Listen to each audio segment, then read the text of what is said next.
In the mighty name of Jesus. Praise the Lord. I appreciate everyone. Thank you so much for coming. Beloved sister and mama, Sister Sonia. Thank you. Nice to see your face. Thank you to also see her. Praise the Lord. By the special grace of God, I am going to give room for testimony later as we progress. If you are with your Bible, turn with me to the book of Genesis chapter 45 verse 26. Genesis 45 verse 26. Genesis 45 verse 26. And told him, saying, Joseph is yet alive, and is governor over all the land of Egypt. And Jacob's heart fainted, for he believed them not. 27. And they told him all the words of Joseph, which he had said unto him. And when he saw the wagons which Joseph had sent to carry him, the spirit of Jacob, their father, revived. 28. And Israel said, it's enough. Joseph, my son, is yet alive. I will go and see him before I die. Father God, I bless your name for a time like this. If what your word is about to come forth, let your word come forth with signs and wonders. Let your word bless life. I believe to myself so that you will increase in me in Jesus' name. Amen. Today, the title of my message is The Spirit of Revival. Amen. The news of revival goes with the spirit of revival. Hallelujah. The Bible says at a particular time, according to the book of Genesis chapter 37, verse 3, it said Joseph loved his son so much because he had Joseph at old age. He had sons, Reuben, every one of them. The Bible said he had 12 sons. But he loved Joseph so much because he was son of his old age, himself and Benjamin. As a result of this, the man worked hard. He purchased expensive coat for his son. It was so good, the Bible described his coat as coat of many colors. If it was this present dispensation, it will be a combination of designers, like putting Calvin Klein, Louis Vuitton, of Vikings, Fendi's, D&G, all together in one. Moschino, you put them together because they were designer coats. He produced jealousy because of what his father did. To make matters worse, Joseph said he had a dream. He sat his brethren down. He told them, said, I had a dream that everyone in the family, from Reuben down to Leith, they bow to worship me. Hallelujah. To make matters worse. From jealousy, it went to extreme hatred. They had resentment in their hearts. Why? It can't be possible. You are not the first son, you are not the second son. Sometimes you don't need to be first or second son. If God wants to do something great in your life, God will pick you up from nowhere. Amen. Both first and second, people will begin to look up to you. Amen. You are not to do with the position, you are something to do with God's favor. Amen. The Bible says they saw Joseph, they did all kinds of things to eliminate him, to destroy his life, to quench his dream. The Bible said they sold him.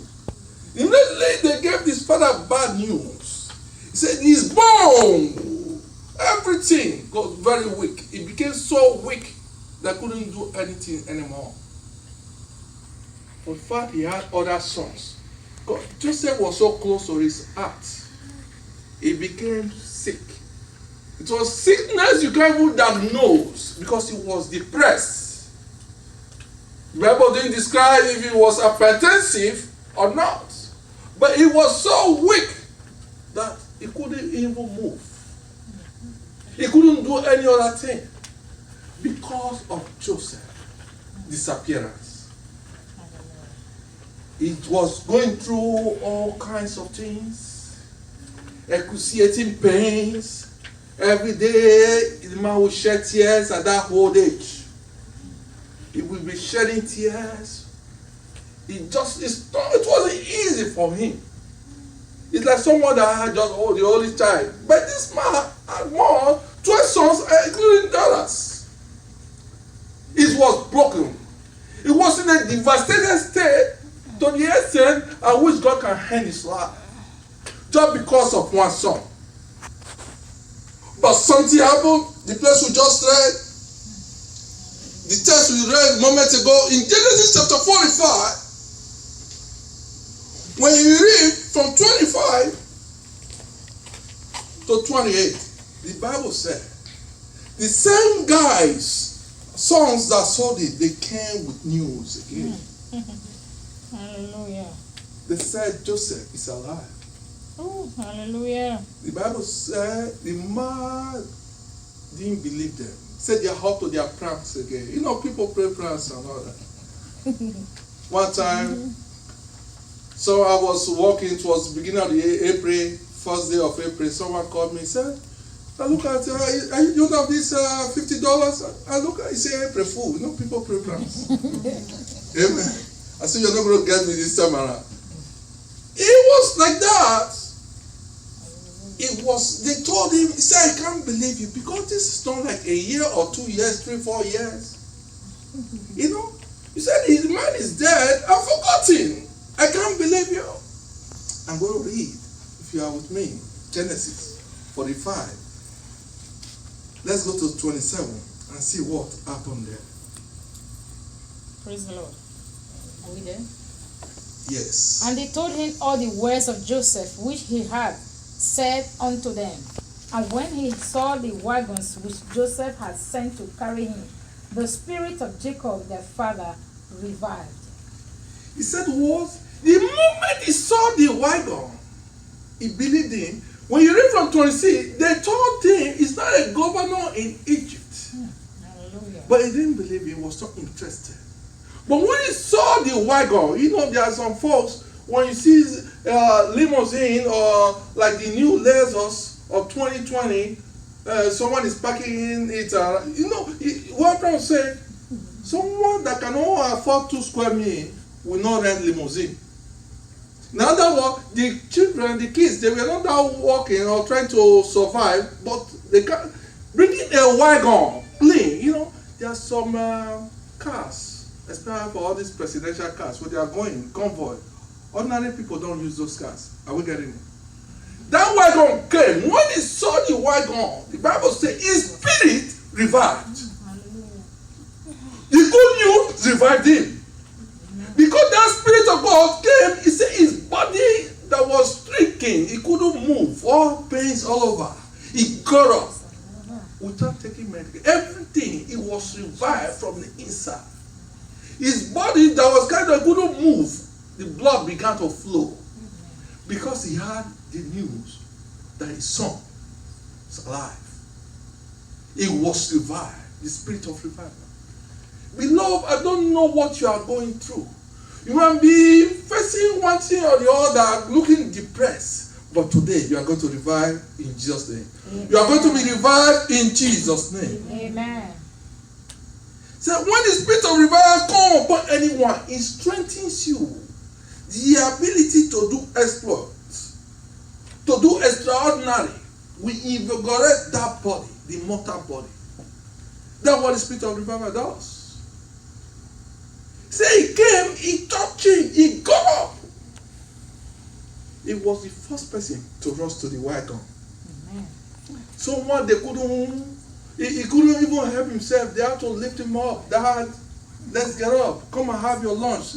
Dad, they struggle with him. Sometimes come and have your dinner. Say the moment the spirit of revival came upon him, that news, the Bible said he got up by himself. Good news will come your way. The Bible will say in Proverbs 25 verse 25. It said good news. It said as the water is so thirsty to a man, to a thirsty soul, as a thirsty man would like water. He says, so with good news from a far country comes to us. Amen. You shall hear good news this month in Jesus' name. Amen. Bad news will not come to you. Amen. In Jesus' name. Amen. No one will manipulate or bring sorrow to your heart soul. Because Joseph was so sorrowful at that age. Was sorrowful. Every time we always pray we should enjoy life even at old age. But the man was sorrowful until that news came. Sometimes people that go through pain, sometimes they have they are sorrowful. It doesn't mean they are unbelievers. They are in the house of the Lord. Christians, it can be ministers of God. He happened to a particular man of God. The Bible says in 1 Kings chapter 19, it said Elijah was also in a devastating state. He was devastated to the extent as big as Elijah. A man that shut heaven for 3.5 years. The same man that said, water come down, after 3.5 years, the water came down. The same man that said, lions, consume those kids. The lion came down. The same man, a time came, it was at the verge of committing suicide. But because he knew the consequence and the repercussion, he asked God, he said, God, take my life. What happened? Because a woman threatened his life. A woman named Jezebel threatened his life. He became so weak, he couldn't do anything. A man of God with so much anointing, he forgot that he carries anointing. I just want to quickly read the place. He said, 1 Kings chapter 19. When you read 1 to 8, you get a full picture about Jezebel, how Jezebel confronted him. But the verse there, he said he was discouraged and distressed to the extent at that verse. He was so discouraged. He said, God, that's what he was telling God. Take my life. How can someone ask God to take his life? It means no hope. Am I correct? Yes, sir. It's no hope. He said, God, take my life. I'm going to read quickly. 7. Say verse 7 to 8. I said, the angel of the Lord came upon him. Oh, before then, let me take 4 so I know what happened in verse 4. 1 Kings 19:4. Say, but himself went a day journey into the wilderness and came and sat down under a juniper tree and requested for himself that he might die. And he said, it is enough. Now, oh Lord, take away my life, for I'm not better than my father. You can see it in the scripture. A man with so much anointing. A woman threatened him, Jezebel. He ran. Sometimes you can be so heavily anointed. Sometimes you need the grace to stand the race. When some people are going through some pains or whatever, it doesn't mean because they committed sin. No. Ministers can go through the same thing. Believers can go through it. He ran and said, God, take my life. He was heavily anointed. A man like that. Say, God, take my life. Verse 7. So and the angel of the Lord came again the second time and touched him and said, arise and eat, because the journey is too great for thee. Verse 8. And he arose and did eat and drink, and went in the strength of that meat 40 days and 40 nights unto Horeb and the mount of God. In other words, the moment the angels of God came to minister, we all need encouragement. Remember what happened to Joshua? God said the same thing. He said, don't be discouraged. In life, many people are discouraged. Many people, both believers and non-believers. Sometimes what you are going through, it doesn't mean God is far from you. You can still be in the church, you are praying, not that God is not hearing you, but why are you going through those things? Why are you dispersed? People are discouraged. Can I do this? But when God is with you, no one will be against you. Amen. It's a matter of time. It's a matter of time. You know, God can do something great in your life. Only revival. It's not unbelievers that need revival. Oh, that might shock some people. It's believers that need revival, not unbelievers. Because unbelievers, first, they don't know God. But you already identify yourself with God. Bible says, David said in Psalm 119, verse 107, he said, quicken us, because the word quicken is to be revived, so that the people may rejoice. He went to 154 of Psalm 119. He said, please quicken them. So that he was talking about himself. He said, revive me. Revive the people. He was talking about, he included himself to be revived. It's not unbelievers that need revival. It's the church that need revival. Praise the Lord. Hallelujah. We need revival. We need to be revived. Today, anything that is looking stagnant in your life will receive the spirit of revival in Jesus' name. Amen. Whether it's your business, your health, your career, I speak prophetically. Revival will come in Jesus' name. Amen. There's nothing God cannot do. David said, they are going to Psalm 85 verse 6. He said, David told God to revive the people so that they may what? Rejoice. We need revival. The house of God need revival. What is going on today? We need revival. But they are talking about revival, not just, don't have that mindset of talking about unbeliever. Say the people need revival. The Bible says Samson was in Nazareth. In other words, God ordained him, appointed him as a servant. You know, when Jeremiah 1 verse 5 said from the womb, God already knows you, everything about you. He said God already know about Nazareth. It was no, there are some people, they call them after some time, like Saul. After many years, he had done all kinds of stuff, engaged in all unscrupulous activity, committed atrocity, killed Christians here and there. God called him. He became believer. But Samson's case, it was in Nazareth from the womb. Now, he carried anointing of God from the womb. A time came, he was asking God for revival. He said, God, revive me. Amen. In the book of Judges, chapter 15, verse 18, said God left on a hollow place that was in the jaw. There came water thereat, and when he had drunk, the spirit came and he revived. This is a man of God from the. He said the spirit came and he revived. In other words, a time came, he was so strong, fighting with his jaw, he became weak. He did not want reproach to go to God. He want God to take his glory. You have to ask God. As big as that man of God, say the Spirit of God came. He asked himself, he asked for revival. We need revival in our businesses. We need revival in our home. Because when your home is not revived, there's always quarrel. But when it's revived, there is peace. Amen. I need revival in my home.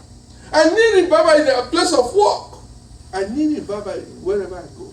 We need revival. Praise the Lord. Amen. Servants of God, they need revival. But when you are revived, you'll be able to do all kinds of things. When you are revived, sickness will not stay in that body. They will come, not that you are not going to fall sick, but they will come as visitor. When visitor come, they must surely go, isn't it? They will come because why? 1 Corinthians 3:16 says you are the temple of God. Sickness and disease cannot dwell there forever. They can just strike, but you carry God. You carry the anointing of God upon you. Amen. Today you shall receive the spirit of revival in Jesus' name. Amen. There's nothing God cannot do.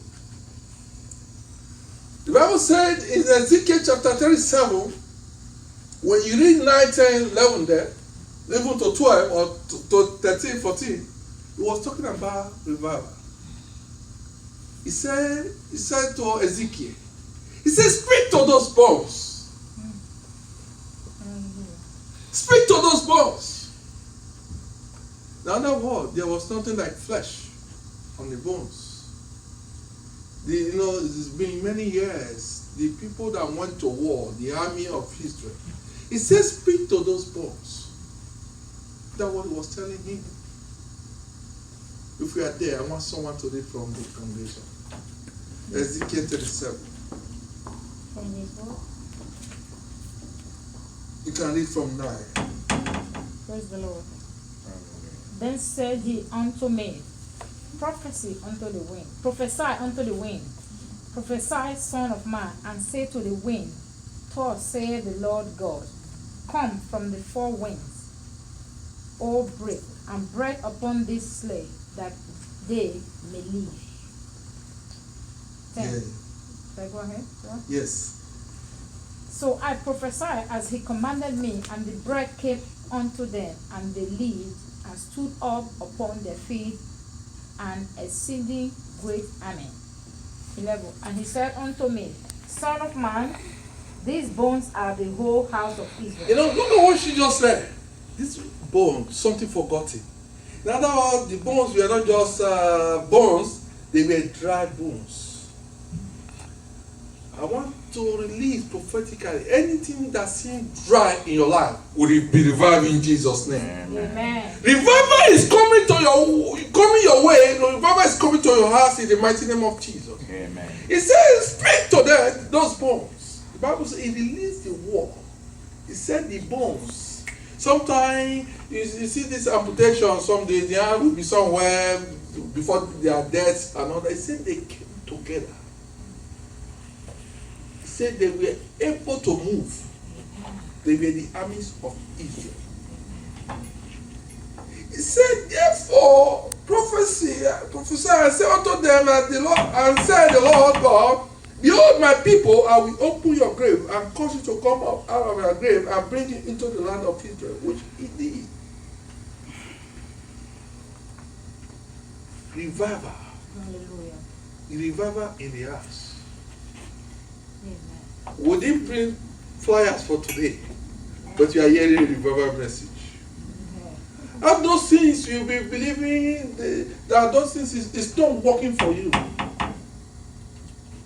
From today, those things will begin to work. Amen. Sometimes you'll be just going for no reason. It's like there's a stopping block.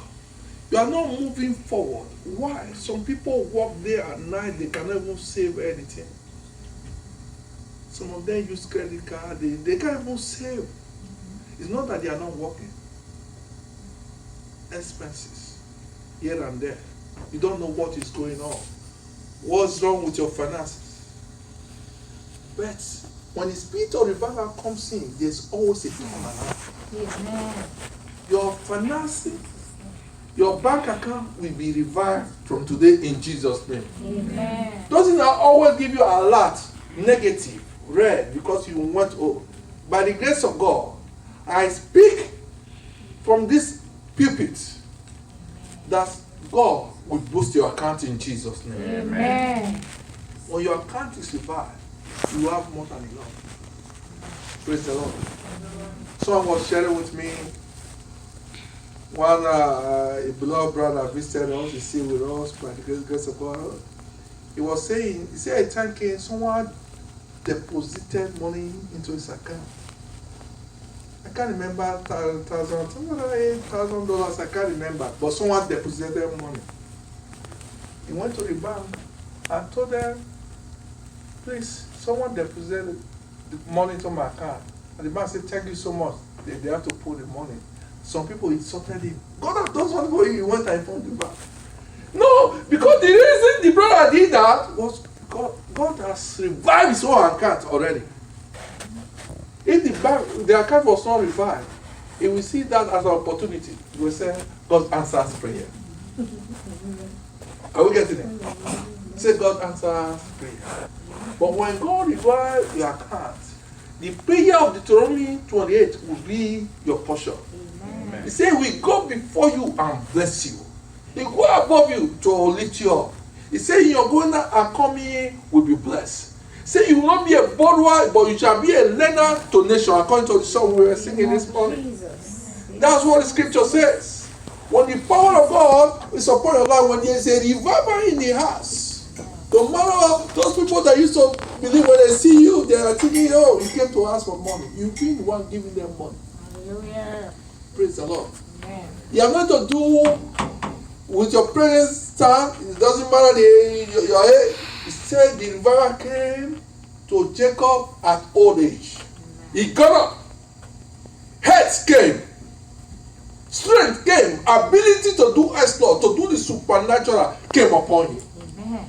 May God do that in your life in Jesus' name. Amen. You shall move forward from now on. The Bible says in Psalm 7 verse 23, it says we order the footstep of the righteous. May God order your footstep to the place of abundance. May God order your footstep to the place of your destiny. May God order your footstep to a place where you will rejoice. As David has God, he said, revive the people so there will be rejoice. Because of you, your household will rejoice. Amen. Because you are connected to this ministry. Said the voice of heaven, remember it was that voice that went, when you read the book of Genesis chapter 1, he said the voice went on top of the water. It was the same voice, said let us create man. It was the same voice of God. It a time came, he said the voice came to the garden. There was a time Adam said, I heard your voice. And ran. And this ministry said the voice of heaven. You shall hear the voice of heaven in Jesus' name. Amen. It was the same voice of heaven that now Jesus Christ said, this is my beloved son, on whom I'm well pleased. Yes. God will revive you, you shall hear the voice of God. Amen. Some people say, I don't know, I'm hearing some noise, all those bad. You shall not hear the evil news. You shall not hear bad news in Jesus' name. Nothing will break you up. I speak prophetically. Nothing, no evil. What you are going through right now is just temporary.